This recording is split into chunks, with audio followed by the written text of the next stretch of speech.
أعوذ بالله من الشيطان الرجيم بسم الله الرحمن الرحيم الحمد لله رب العالمين الرحمن الرحيم والصلاة والسلام على أشرف المرسلين سيدنا محمد وعلى آله وصحبه أجمعين. Est-ce que vous me confirmez juste que le son est clair? Oui, le son est clair. Alhamdulillah. L'écran aussi? Salam alaikum wa rahmatullahi ta'ala wa Oui, barakatuh. wa alaykoum salam. Oui, l'écran est clair. Alhamdulillah. Ok, donc on commence, Inch'Allah, la suite de ce qu'on a commencé la dernière, ce qu'on a débuté la dernière fois, c'est les premiers pas dans l'islam. Donc aujourd'hui, on va regarder un peu les piliers de l'islam et surtout les choses les plus importantes euh, quand on rentre dans l'islam ou qu'on revient vers le chemin d'Allah subhanahu wa ta'ala. Donc c'est de connaître d'abord les piliers de l'islam. Les piliers de l'islam, c'est shahada, c'est l'attestation de foi, la salat, qui se résume donc en les en cinq prières quotidiennes et celle du vendredi. Hein, cinq prières quotidiennes obligatoires et celle du vendredi uniquement pour les hommes. Elle est obligatoire pour les hommes et bien sûr les femmes ont tout à fait le droit d'y assister. Mais ce n'est pas une obligation pour elles. Mais c'est recommandé qu'elle aille euh, pour la prière du vendredi, bien entendu. Troisième pilier de l'islam, c'est la zakat, c'est l'aumône obligatoire. C'est une fois par an. Voilà, une fois par an. Bon, pour le zakat al-mal, c'est une fois par an. Après, les détails il y a aussi ce qu'on appelle l'aumône ou l'impôt sur les bétails, l'impôt sur les récoltes, ça c'est autre chose, on va les regarder plus tard. Mais sinon, zakat al-mal, l'argent qu'on a, les économies, c'est une fois par an. Si bien sûr un seuil minimum est atteint, sinon la personne n'est pas redevable de la zakat. Le jeûne du mois de Ramadan, c'est pareil, une fois par an. Le pèlerinage des lieux saints, le Hajj, c'est une fois dans la vie. Donc voilà les cinq piliers de l'islam. Voilà, toutes les obligations euh, sont conditionnées, comme je vous ai dit, par la capacité ou physique ou financière, sauf les deux premières, hein, les deux premiers piliers, pardon, qui sont l'attestation de foi et les cinq prières quotidiennes. Là, effectivement, il y a pas de dérogation, en fait. Donc, si on veut être musulman, il faut faire shahada, il faut attester qu'il n'y a d'autres divinités dignes d'être adorées qu'Allah subhanahu wa ta'ala, c'est de dire Ashhadu an la ilaha illallah et que Mohammed sallallahu alayhi wa sallam, ils sont prophètes et messagers, ils sont serviteurs et messagers. Wa ashhadu anna Muhammadan abduhu wa rasuluh. Cette attestation de foi, elle est obligatoire. On peut pas être musulman sans attester ça. Ça, c'est clair. Deuxième pilier qui sont les cinq prières quotidiennes et celle du vendredi pour les hommes. Ces cinq prières quotidiennes, pareil, il n'y a pas de dérogation tant qu'on a sa raison. Tant qu'on a sa raison, même si on est alité, on ne peut pas bouger, on peut le faire même avec l'esprit, même avec les yeux, etc. Pourquoi? Parce que, comme j'ai dit la dernière fois, c'est le lien entre le croyant et son Seigneur. C'est le seul câble auquel on doit s'accrocher et qui peut nous protéger dans cette vie-là et dans l'au-delà. C'est d'être toujours en lien avec Allah subhanahu wa ta'ala.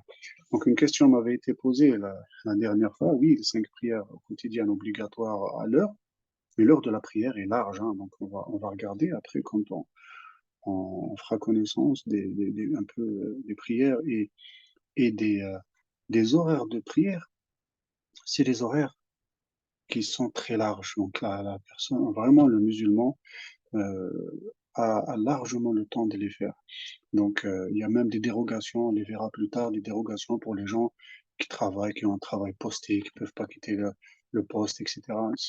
Il y a des dérogations, bien entendu. Il y a des facilités. Il ne faut pas croire que les cinq prières quotidiennes à la mosquée, à l'heure, ça, c'est vraiment quand la personne n'a rien à faire, quoi. Elle est libre de ses mouvements. Elle a pas de travail posté, elle n'a pas de contraintes par rapport au travail, par rapport à la subsistance. Bien sûr, c'est exceptionnel hein, que quelqu'un puisse faire les cinq prières à la mosquée à l'heure où elle est célébrée à la mosquée. C'est vraiment rare. sauf si on est dans un pays musulman où le, les gens, les salariés, les employés peuvent sortir, aller faire la prière. Et encore, hein, donc en général, dans les pays musulmans où on, on prend vraiment en considération les prières, etc., il y a des salles de prière dans les entreprises, dans les administrations, donc ça pose pas de problème. Alors, bien sûr, les dérogations, on les verra plus tard. Donc, il faut pas croire il faut quitter son travail pour être musulman, pour pratiquer l'islam. Ça n'existe pas, ça. Personne n'a dit ça. Il faut abandonner son travail pour être musulman, pour pouvoir faire les 5 prières quotidiennes. Ça n'existe pas, ça, dans le fiqh. Ça n'existe pas. Même à l'époque du prophète sallallahu alayhi wa sallam, tout le monde ne venait pas faire les 5 prières avec le prophète sallallahu alayhi wa sallam. Donc, il les faisait dans leur lieu de travail, dans les champs, etc., dans leur commerce, dans les souks, hein, dans les marchés. Là où ils pouvaient le faire, ils le faisaient. Et bien sûr, quand on est dans des contraintes, comme on n'est pas dans un pays musulman et que voilà, il y a une histoire de laïcité, hein, ou de laïcisme, donc je ne sais pas comment on peut qualifier ça aujourd'hui, où voilà, il y a des contraintes sur les musulmans. Et, voilà, ils peuvent pas. Moi, quand je travaillais dans les entreprises, on avait une salle, hein, des vestiaires, on pouvait faire la prière, ça posait problème à personne, hein. Donc voilà, mais ici en France, hein, ça posait de problème à personne, hein, ni les chefs d'entreprise, ni l'administration, ni personne. Tout le monde savait à l'heure de notre pause, on allait dans nos vestiaires et on faisait la prière sans problème, quoi. Bon, maintenant, je sais pas, ça devient compliqué dans la tête de certains. Bon, les libertés commencent à se restreindre beaucoup sur les musulmans. Alors, on ne sait pas pourquoi. Ils ont peur que l'islam soit majoritaire. Bon, et si Allah le voudra, personne ne l'empêchera. Bon, mais on doit patienter, on doit patienter et puis voilà, se résilier, se tourner vers Allah subhanahu wa ta'ala. Et puis dans la jurisprudence, dans le fiqh, dans la religion, il y a beaucoup de facilité.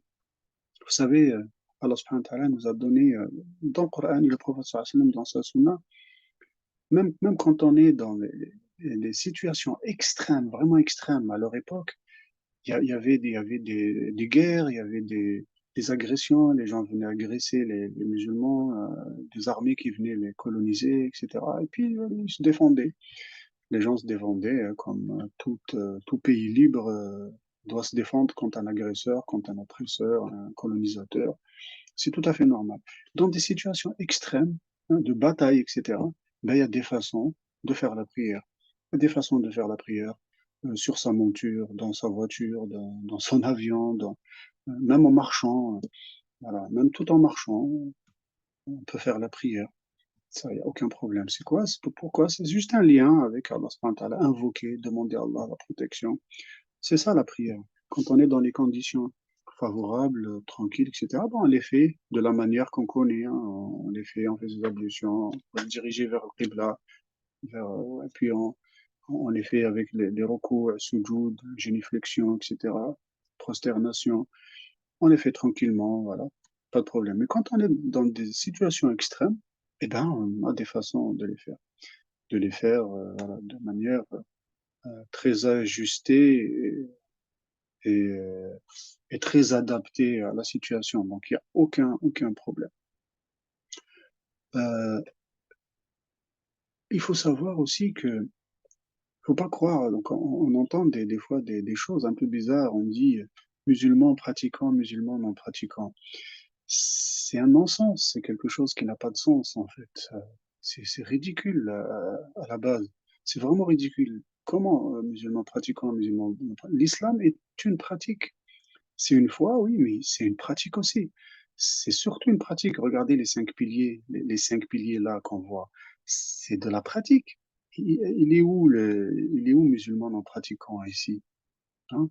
Il est où musulman non pratiquant? Les 5 piliers de l'islam, c'est-à-dire les 5 piliers qui font que la personne est musulmane, c'est de pratiquer ça. C'est de pratiquer ces 5 rites-là. Donc, il est où musulman non pratiquant? Ça n'existe pas, ça n'a jamais existé. C'est une invention, une innovation qui n'a pas de sens du tout. l'islam, c'est une pratique. C'est une pratique. Donc, beaucoup veulent séparer la foi de la pratique. Mais non, c'est inséparable. L'islam est une pratique. Vous voyez bien? L'attestation est une pratique. On verra après les détails de l'attestation de foi. Comment c'est une pratique? Hein, c'est une pratique. Vous allez voir, c'est une pratique quotidienne, l'attestation de foi, shahada. C'est une pratique quotidienne. À chaque instant, la prière, la salade est une pratique quotidienne. Voilà, 5 fois par jour, 5 prières. Qu'on les fasse dans les conditions optimales, ok, ou qu'on les fasse dans des situations de contrainte, de nécessité, mais c'est une pratique. C'est une pratique. La zakat, l'aumône obligatoire une fois, c'est une pratique une fois par an. C'est une pratique une fois par an. Je regarde mes économies, voilà. Si j'ai aujourd'hui en France à peu près 5 000 euros d'économies, si j'ai pas de dette, si j'ai pas, voilà, je retranche les dettes, etc.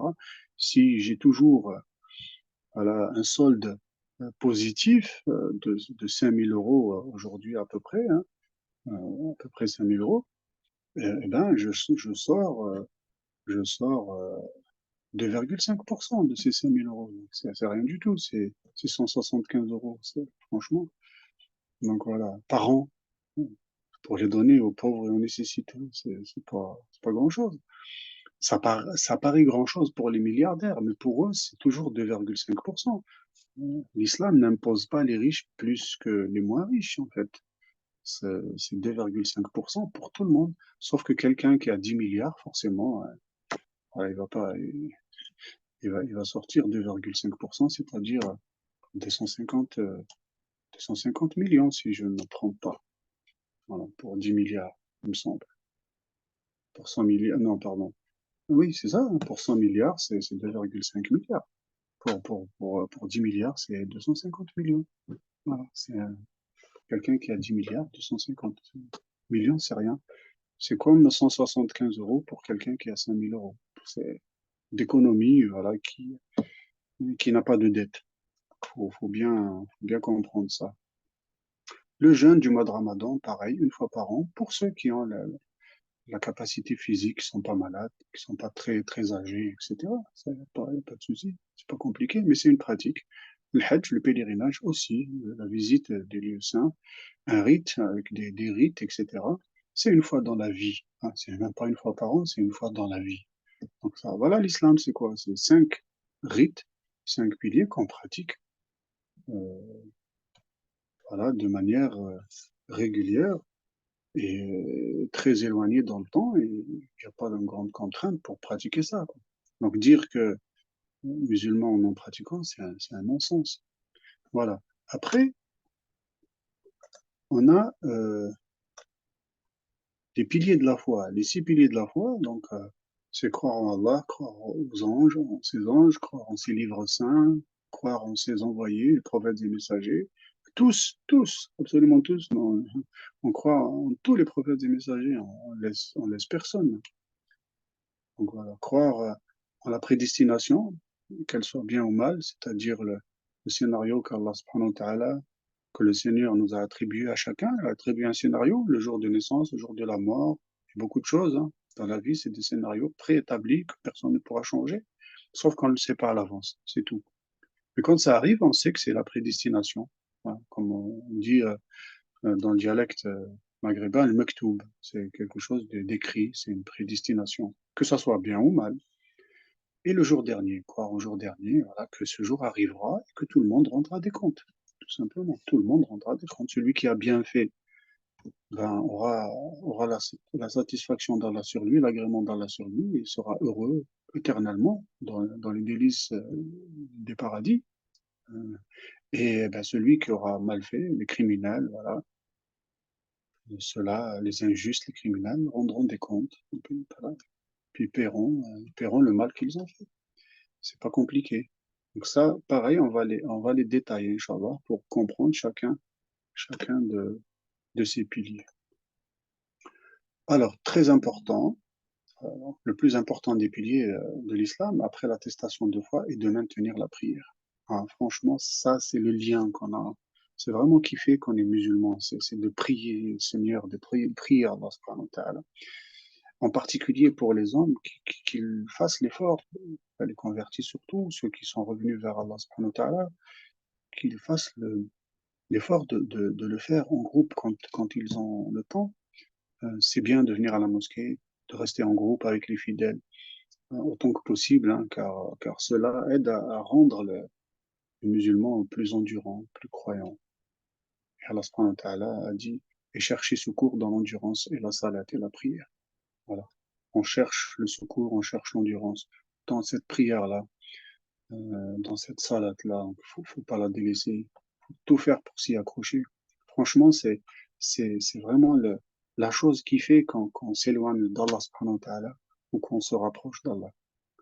C'est la chose qui fait qu'on est sous la protection de notre Seigneur avec Allah subhanahu wa ta'ala, allié du Seigneur. C'est la chose qui fait cette différence-là avec ceux qui sont alliés de Shaitan, alliés de Satan, et ces soldats, qu'ils soient des esprits ou qu'ils soient des humains. Donc voilà, c'est vraiment celle-là, c'est la prière qui fait cette différence-là. Voilà, elle a un grand statut, cette prière, dans l'islam. C'est vraiment le plus grand pilier qui est pratiqué dans l'islam, c'est vraiment la prière. Donc voilà, ça c'est très, très, très important. Donc, ce qui est très recommandé aussi en tant que converti, en tant que musulman revenu vers le chemin d'Allah, c'est de s'efforcer hein, à rechercher la connaissance pour adorer Allah subhanahu wa ta'ala, avec conscience et perspicacité. L'islam encourage l'apprentissage, encourage la science, quel que soit le type de science, les sciences utiles bien sûr à l'individu, à la société, à l'humanité, ça c'est clair.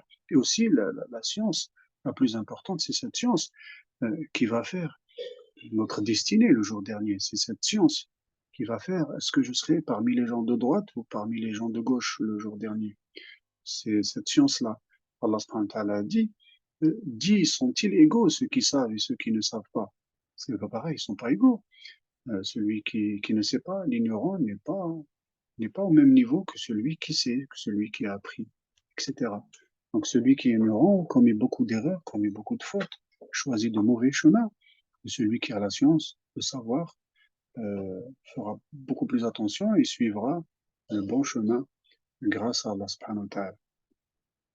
Et le messager d'Allah sallallahu alayhi wa sallam, a dit Allah facilite le chemin vers le paradis pour celui qui foule le chemin à la recherche de la connaissance. C'est très important la connaissance. Donc il faut apprendre sa religion, il faut connaître Allah subhanahu wa ta'ala. Donc les piliers qu'on a vus, hein, que ce soit les piliers de la foi, il faut les étudier un par un. On va le faire, Inch'Allah, doucement, doucement. Et les piliers de la foi, il faut connaître aussi sa pratique de la religion.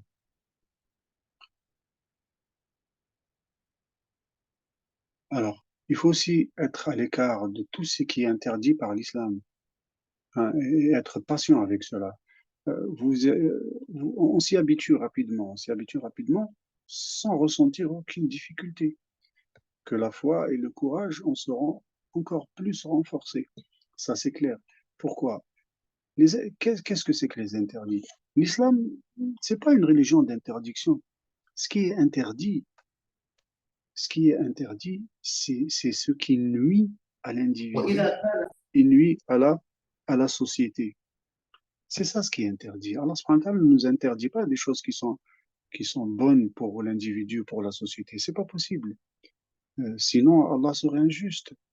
Subhanallah, Allah n'est pas injuste. Allah ne nous interdit pas des choses qui sont bonnes pour nous ou pour la société.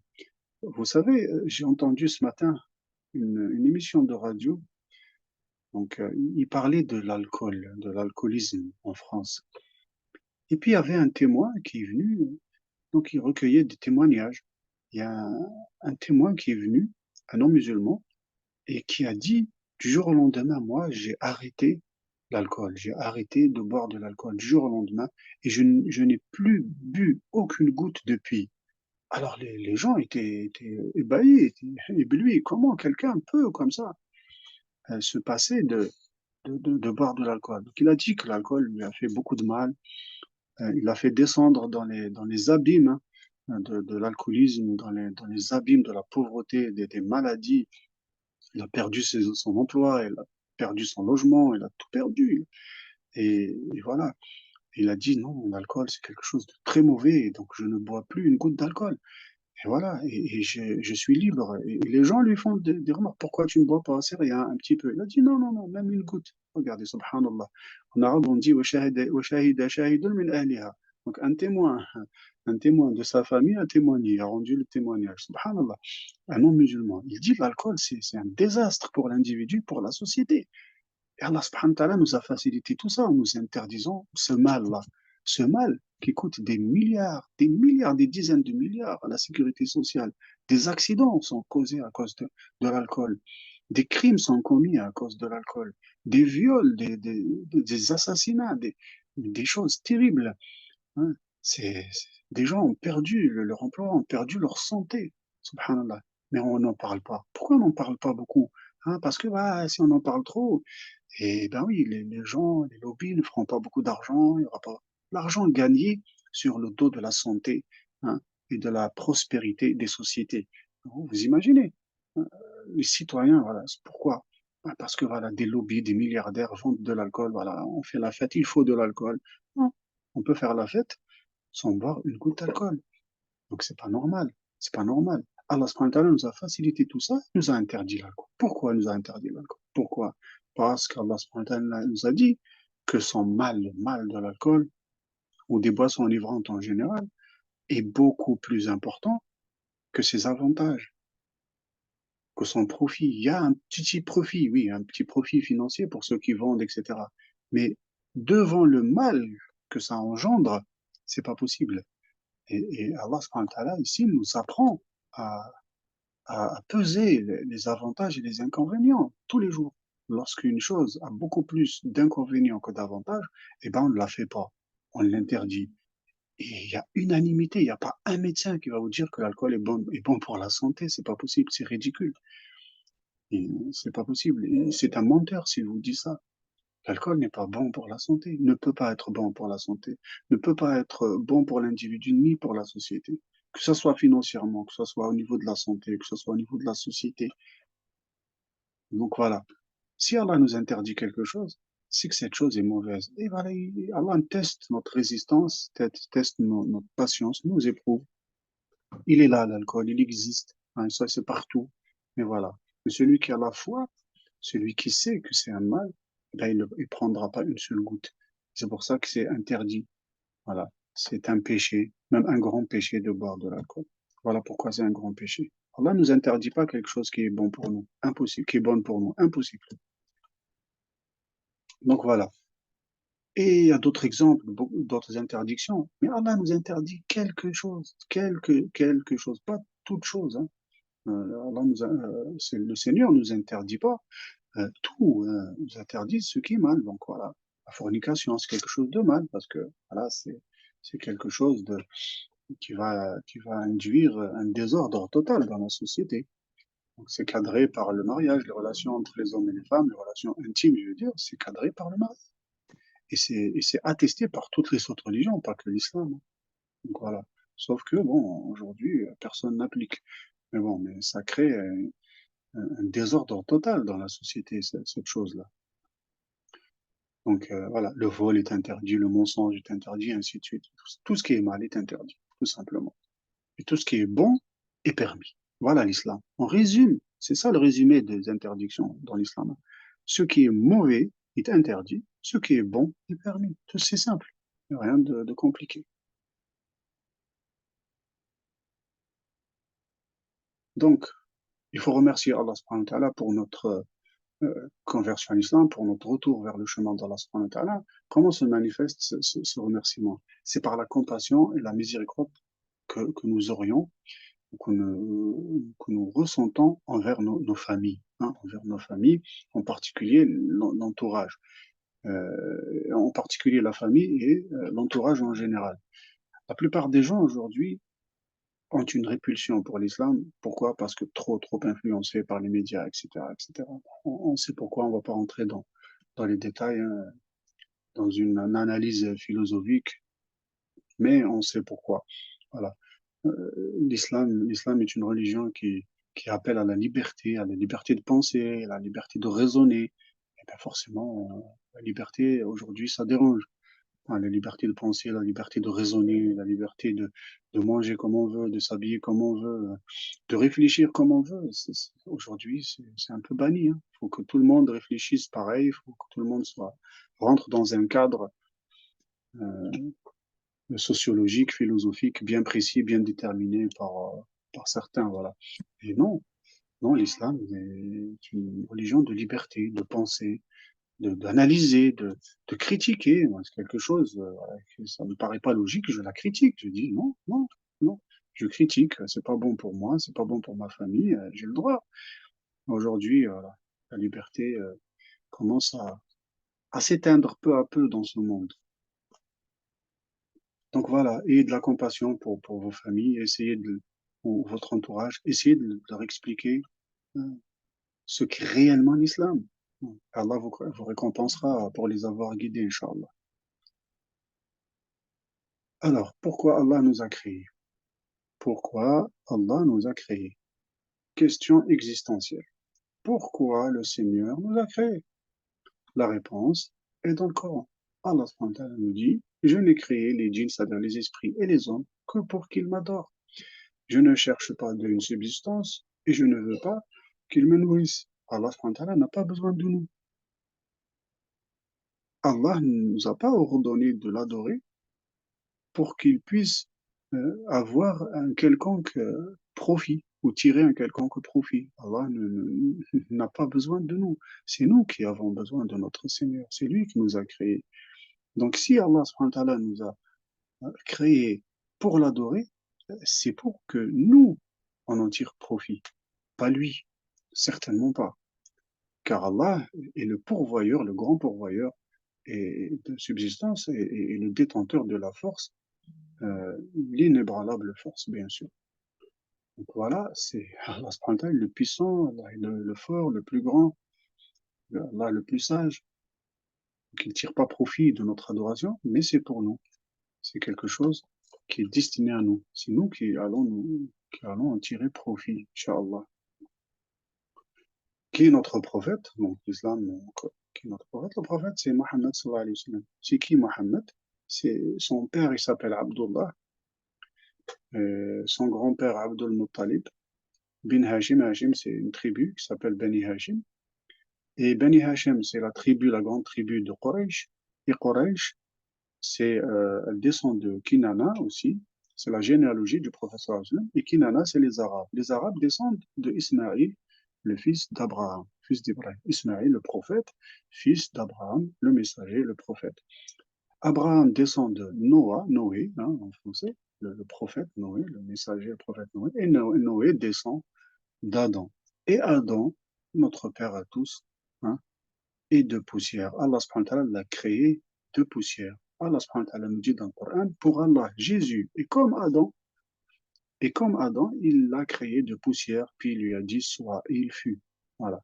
Allah subhanahu wa ta'ala, Jésus, c'est le verbe d'Allah subhanahu wa ta'ala, il lui a dit soit, il fut. Comme Adam, il l'a créé de poussière. On l'a créé de poussière, et il lui a dit soit, et il fut. Alors la création, c'est intéressant de savoir. Allah subhanahu wa ta'ala a créé Adam, de poussière. D'accord? Ni père ni mère. Allah a créé Adam, il est issu de poussière, de terre, donc il n'a ni père ni mère, Adam. Ève, Hawa, Ève, l'épouse d'Adam. Allah subhanahu wa ta'ala l'a créé d'Adam. Il l'a créé d'Adam, de lui. Il a créé son conjoint, son double au féminin.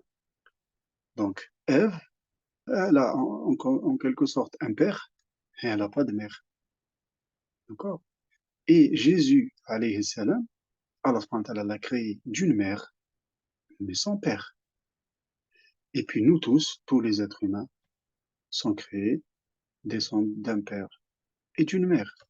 Donc là, les quatre possibilités logiques, hein, sont complètement vérifiées dans la création d'Allah subhanahu wa ta'ala. Allah subhanahu wa ta'ala a créé les êtres humains des quatre façons possibles. Adam, il a créé issu ni de père ni de mère. Son épouse est issue d'un père en quelque sorte, hein, son conjoint d'un père et pas d'une mère. Jésus, alayhi salam, d'une mère, pas de père. Et tous, on est issus d'un père et d'une mère. Subhanallah. Voici notre prophète sallallahu alayhi wa sallam. C'est sa généalogie, hein, jusqu'au au père Abraham, le père du monothéisme. Et puis voilà, pour aujourd'hui, Inch'Allah. Donc on continuera la prochaine fois. On détaillera les choses, Inch'Allah. Donc il ne nous reste pas beaucoup de temps. Si vous avez des questions, rapidement, allez-y, Inch'Allah.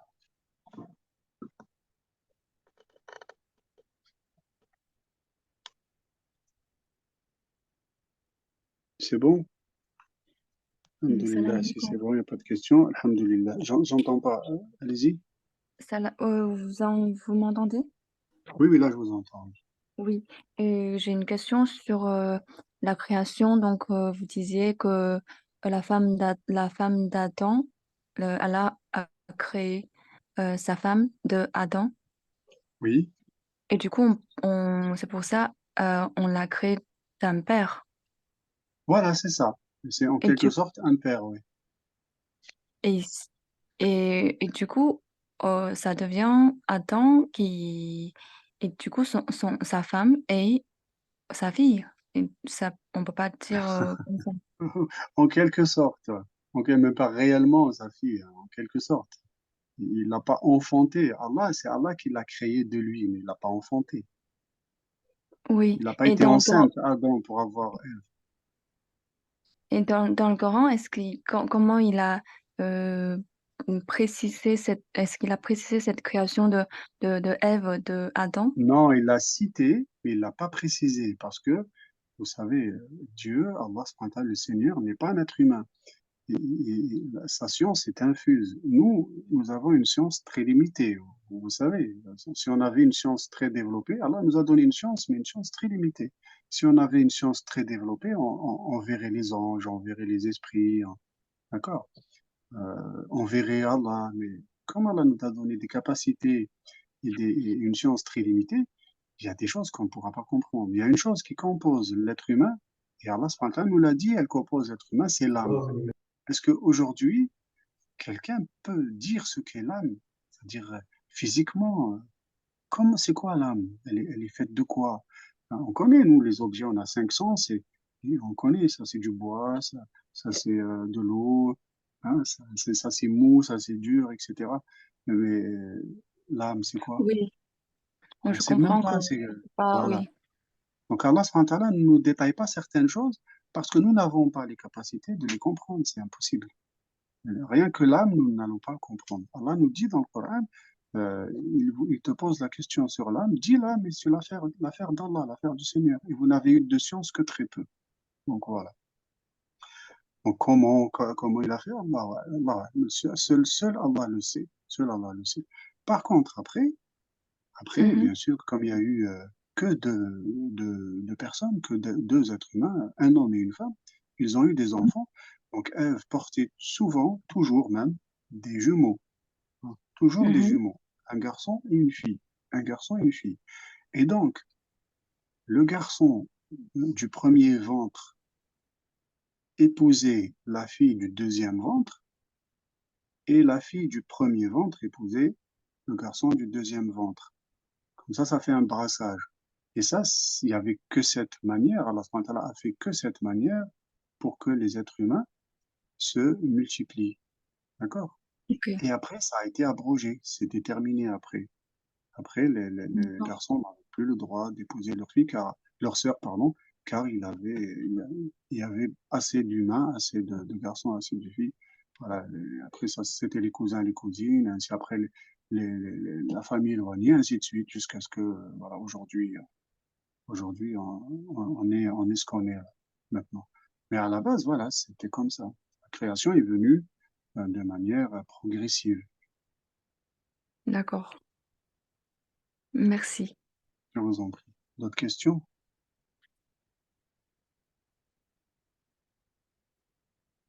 Alhamdulillah. Ok, ça marche. Donc, on continuera, Inch'Allah, la prochaine fois. Barakallahu fikum. On continuera à détailler pas à pas les piliers de l'islam, les piliers de la foi, Inch'Allah. Et, on en saura beaucoup, beaucoup plus sur l'islam, Inch'Allah. Barakallahu fikum. Inch'Allah. Barakallahu Je fik, vous Cheikh. dis à la prochaine fois, Inch'Allah. Inch'Allah. Salam alaikum wa rahmatullahi wa barakatuh.